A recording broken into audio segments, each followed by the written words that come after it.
showing you how to make this quilt block. It's called a Broken Wheel Quilt Block. It probably has other names as well. And it will finish in the quilt at 12 inches. So that means today when I measure it, when it's complete, it should measure 12.5 inches square. And it's a quilt block made out of squares and rectangles, but it gives the illusion when it's put together of being a circular wheel. So it's pretty cool. So you'll need to pick out a light fabric and a dark fabric for the best effect. So let's get started and I'll show you how to make it.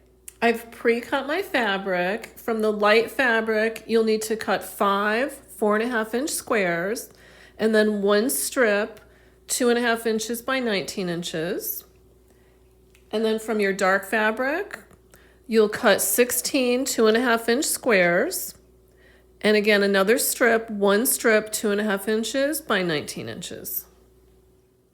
The block is a 9 patch. That means there's 9 segments or patches. So right now I'll show you how to make the patches that are on each side.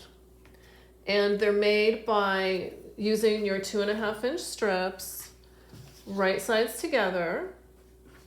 So 1/4 inch right down here, and then cut them into 4.5-inch segments. And since it's a fairly long strip, I'll go ahead and place some pins. I'll place one at the very beginning and one at the end of the strips.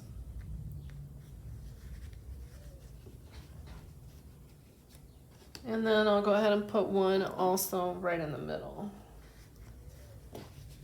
Okay, again, 1/4-inch seam right down there. And I'll use my leader fabric. And that just makes sure that the bobbin thread doesn't bunch up on the back of my unit here.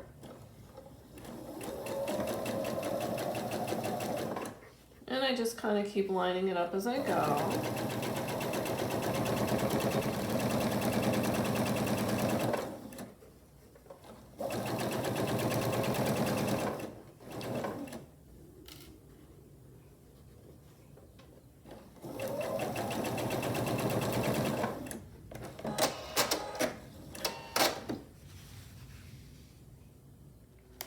I'll set my seam.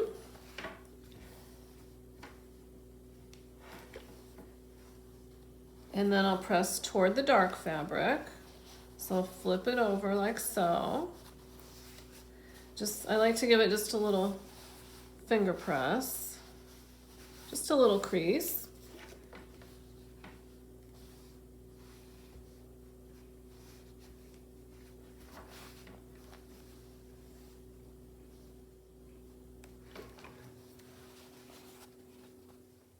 I'm using my square up ruler to cut my strip into 4.5-inch squares. Now my end right here isn't perfectly even, so I'll place my ruler just beyond, so I have a little fabric just beyond my 4.5-inch mark, which is right here. I'll line up this top and the bottom at 4.5 inches. And then my center seam, very importantly, I'll line up at 2.25 inches. So there's a little bit of fabric on each side and I'll trim that off right afterwards. Now you don't have to be quite so careful with the other segments because now this line will be perfectly straight. I hope that makes sense.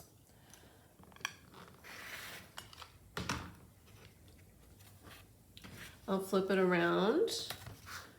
Now line it up exactly at the 4.5-inch mark, lined up here and here.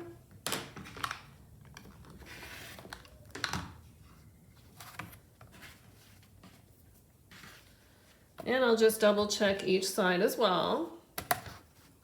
So I have it lined up right here, across the top, and there's my 2.25-inch mark right down the center. I do have a little fabric on this side and I'll just trim that right off.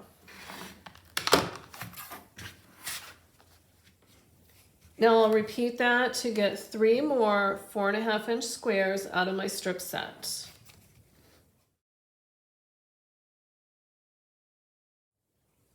We have one patch that's just a 4.5-inch light colored square. So I'll take one of those that I previously cut and set it aside. Each of these corner patches is made out of this square in a square quilt block. I'll be making that block using the flippy corner technique.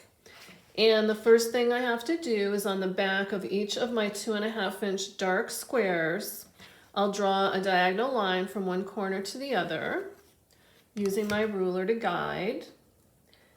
And usually when I do this, I like to use a mechanical pencil, but this fabric is just dark enough that I need to use a fine point pen so I can see my line. So I line it up. And this is the stitching line that I'll be drawing. And I'll repeat that on each of my 16 squares.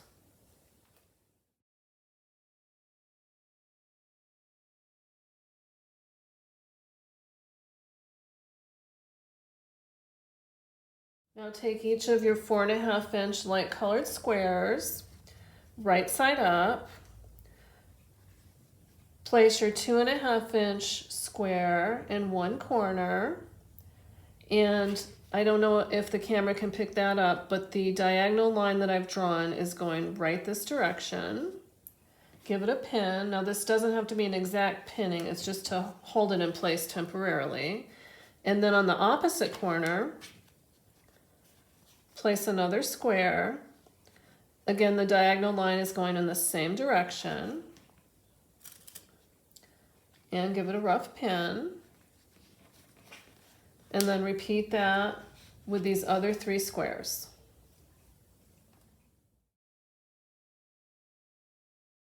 Now I'm ready to take them to the machine and sew on my sewing line each of the corners.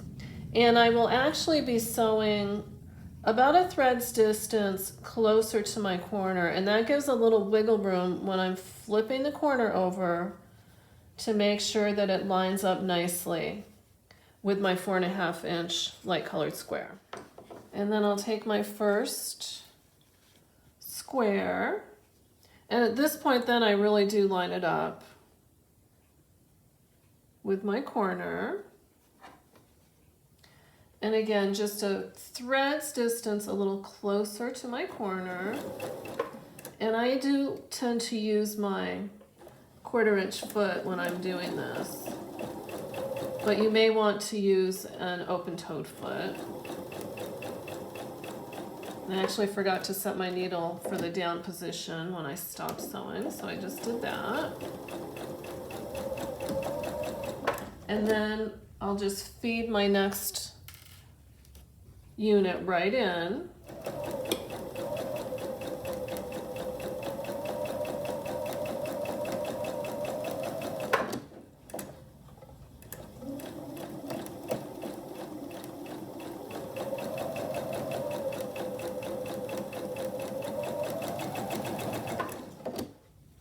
Now I'll keep going and I'll just come around to the beginning, clip off my leader fabric, separate the units, get that, and then continue sewing in the opposite corners and feed it right in.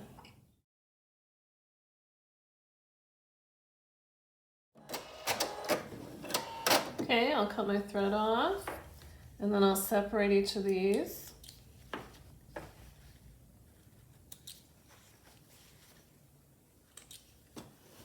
And take them to the pressing area. Set my seams.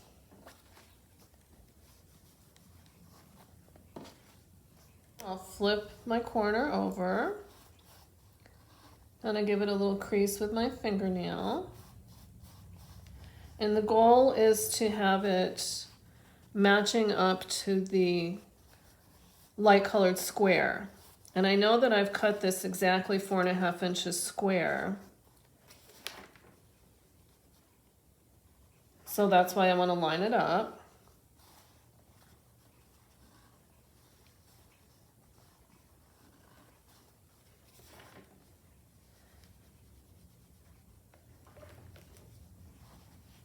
And I'll repeat that with my other 3 units.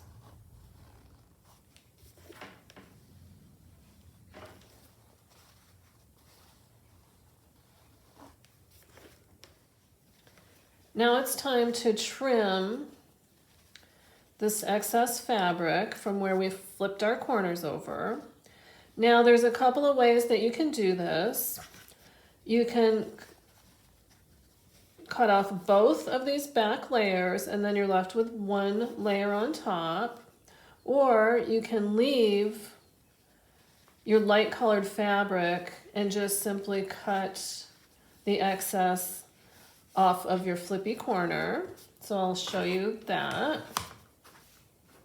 And I just line up my 1/4 inch mark on my ruler with my seam line. And that leaves me a 1/4 inch seam allowance. Remove that. So let me show you that. So now you still have the back of your light fabric. And I'm actually going to leave that light colored fabric intact because, as you can see, my flippy corner didn't quite meet the edge of my light colored 4.5 inch square.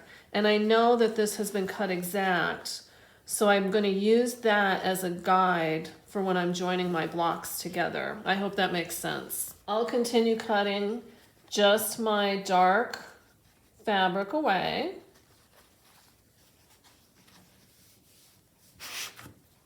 Again, line up my seam line with my 1/4 inch mark on my ruler.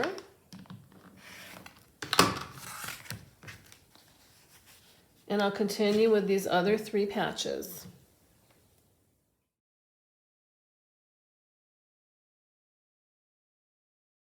Now that these corners are trimmed, I'll use my remaining 2.5 inch dark squares, pin them roughly in place.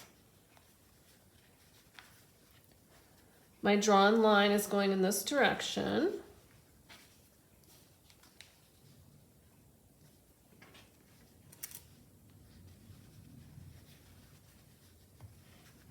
And I'll repeat that with the remaining 3 patches. All my corners are in place.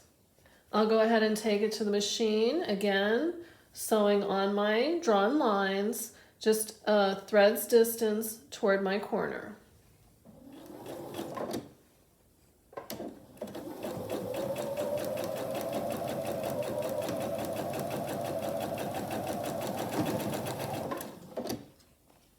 And continuing just like I did before.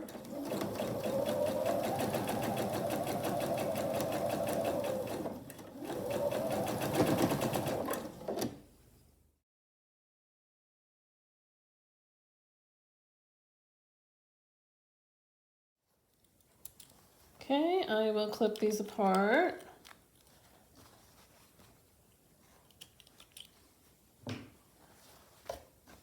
Again, same as before, set my seams.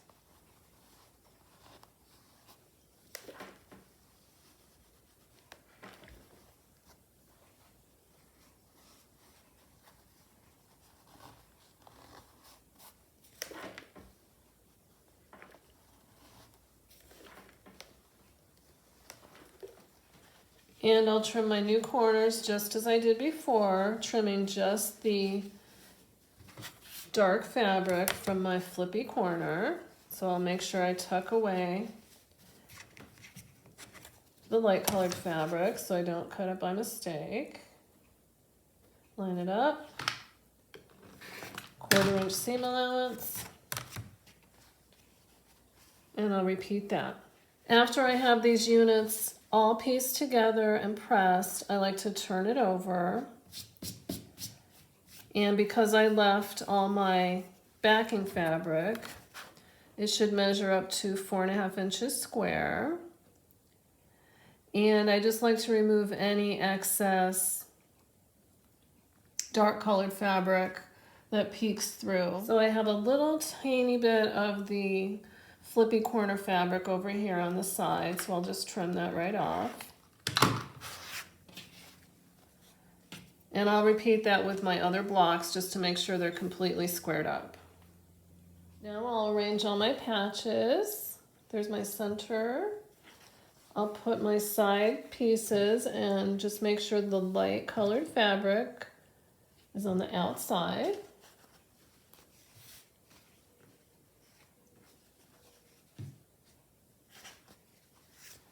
And then the corners.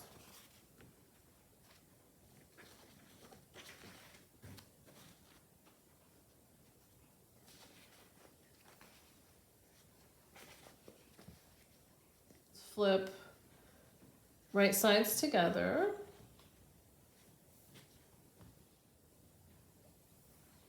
And then I will just roughly pin at this point. I just want to indicate to myself the direction of my sewing. So that will just indicate to me that I start here and sew in this direction.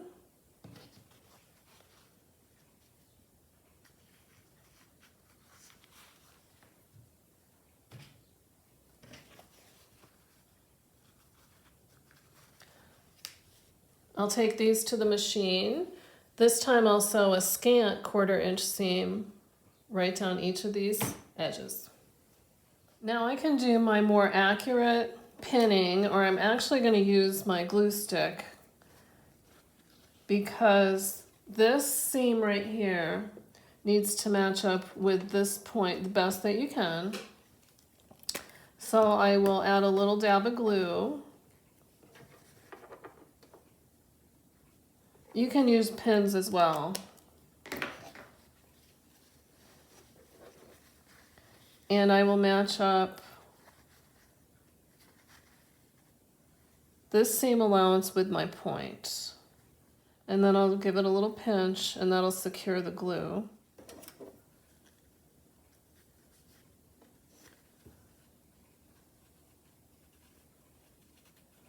And I will adjust my needle. I want the seam allowance to be just under a 1/4 inch, so I will move my needle just one click over, and it still works well with my 1/4 inch foot, and that will just narrow that seam allowance just a tad. I'll repeat the gluing with my other corner unit.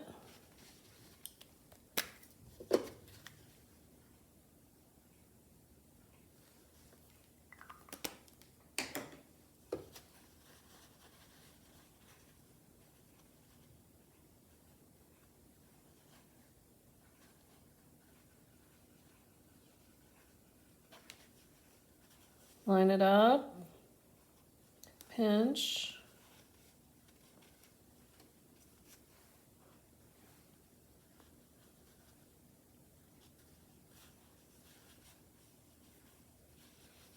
and I'm ready to sew.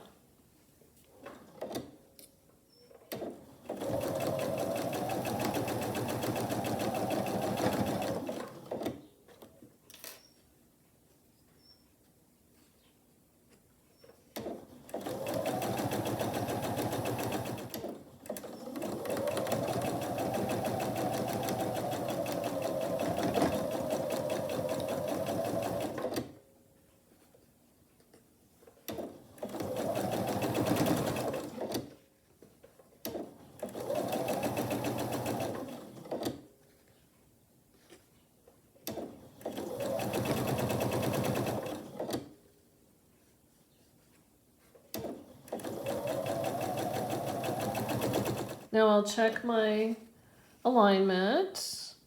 And again, it doesn't have to be exact, but you want to try to get it as close as you can, and that looks pretty nice. And then this one is just the center, and the third one. Now before I press, I'll attach the other sides.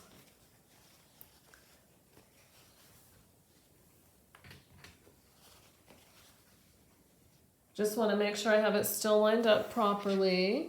I'll do the same thing. Right sides together. Scant 1/4 inch seam right down here. I have my rows stitched together, not pressed. I wanted to show you the back.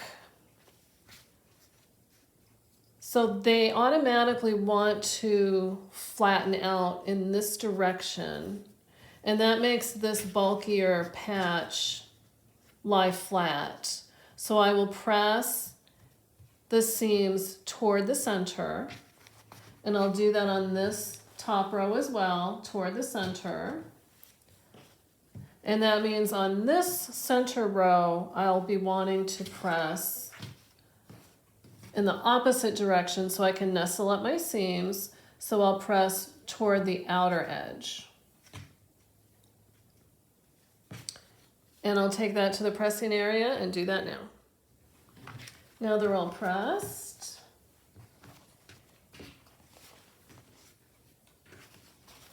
And my center. Now I'm ready to join my rows. I'll flip right sides together to attach these rows. And this time I wanted to point out that you'll be matching up this point with this seam, same as on this side, this point with this seam, and then these seams here. These will be pretty easy to match up because of the way we pressed. One seam allowance going this direction, one going the other on each side. So I'll use my same technique with my glue and my pins. Again, sewing a scant 1/4 inch seam right along here. Okay, dab of glue at the seams. I'll start there.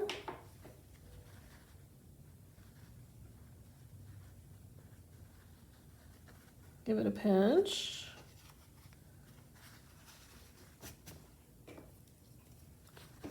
I'll repeat that here. And I know I've mentioned this before in other videos, but this glue washes right out. It's just a temporary glue, so you don't have to worry about it staining or anything. And then matching up my points.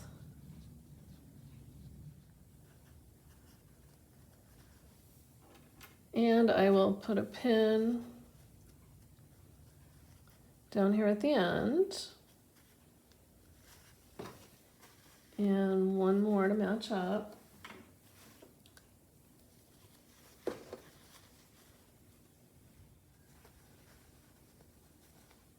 And I'm ready to sew.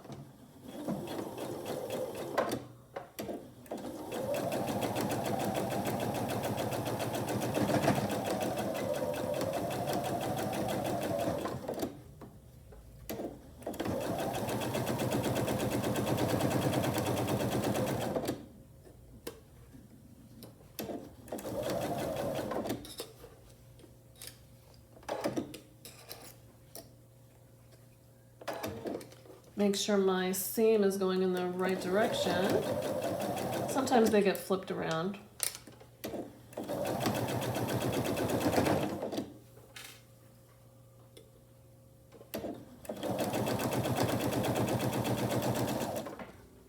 I'll set my seam.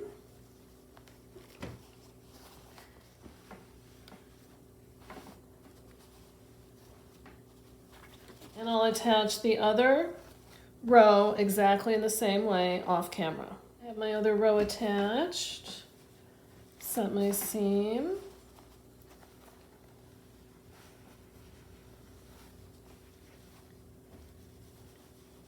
There you have it, the Broken Wheel Quilt Block, a wonderful block to have in your repertoire.